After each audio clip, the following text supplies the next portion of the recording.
Hi, in this video I'm going to show you how to build a vertical and portable fishing rod rack for use with both DIY and name brand fishing rod holders. That being said, let's go ahead and get started.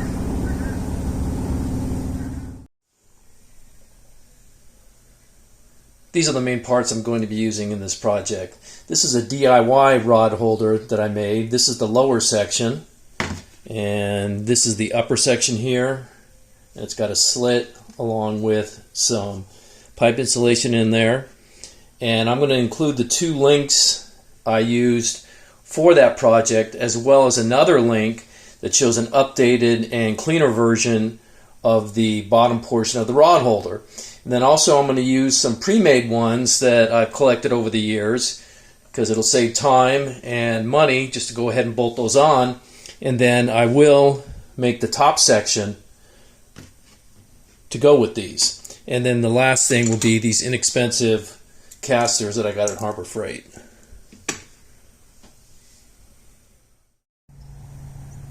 I wanted to show you how I came up with my angle on this rack.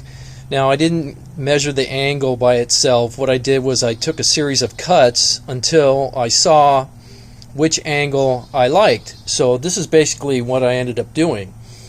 This is just a piece of the board and it's square on this end, and then I just marked off 1/8 of an inch here and then just drew a diagonal line to the edge of the opposite side of the board, and that gave me the angle that I wanted to use throughout this project. And you can see this is what it ends up being.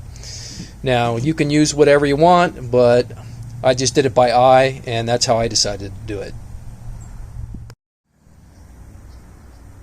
I wanted to give an overview of the assembled frame.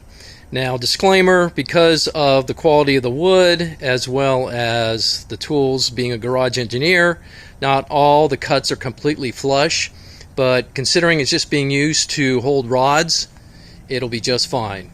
So coming up here to the top, you can see the joints there.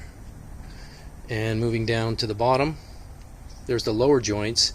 And when you put these cross members on like this longitudinally, you can just lay them flat at whatever height you wanted, and I chose 12 inches to the top of that rail there.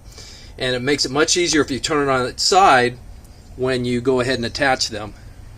And the same thing here, I just turned it on its side and attached it. And then I did add those 3 cross members because I'm going to add a shelf later to this project, and you can just cut those off square, because since they're only 1.5 inches and not going through the whole height of the longitudinal boards, you don't have to worry about the angle.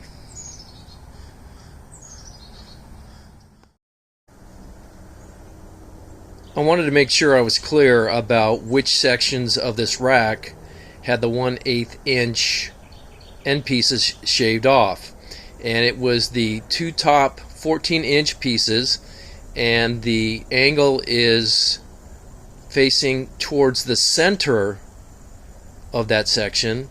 And then these 2 bottom stability pieces that were originally 24 inches, and the angle again is facing towards the center of the section.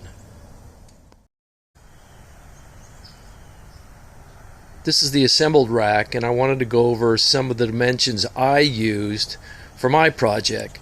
Now, I wrote the dimensions on each piece so I remember, and these are lengths from the original cut before I shaved off the 1/8 inch end pieces to create the angles. So this top piece was originally 14 inches. This side piece here was 48 inches. And of course this longitudinal one was 72 inches. And this cross brace for the shelf was 18.5 inches. These two were 72 inches. The lengthwise center longitudinal board was 72 inches, and the to stability end pieces are 24 inches.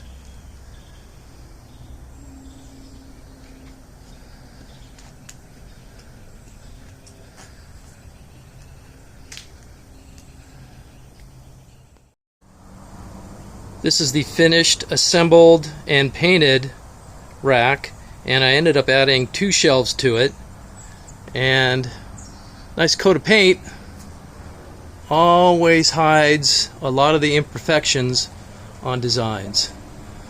So all I need to do now is add my DIY rod holders and the casters.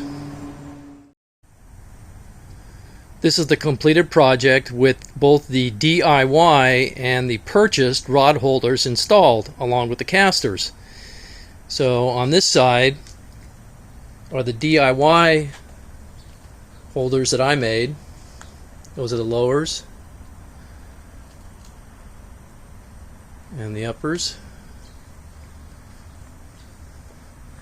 And on the opposite side here, because I wanted everything to be as uniform as possible, these are the ones that I had sitting around in the garage, but you could also purchase these.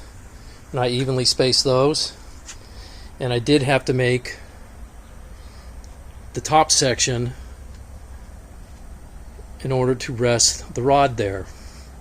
And the reason I went with the tilt is because by adding a slight tilt, the rod gets a little bit more support on the upper holder as opposed to just sitting straight up and down where it could bounce around. So overall, this was a fun project, and most of it I made out of scraps or other materials that I had lying around.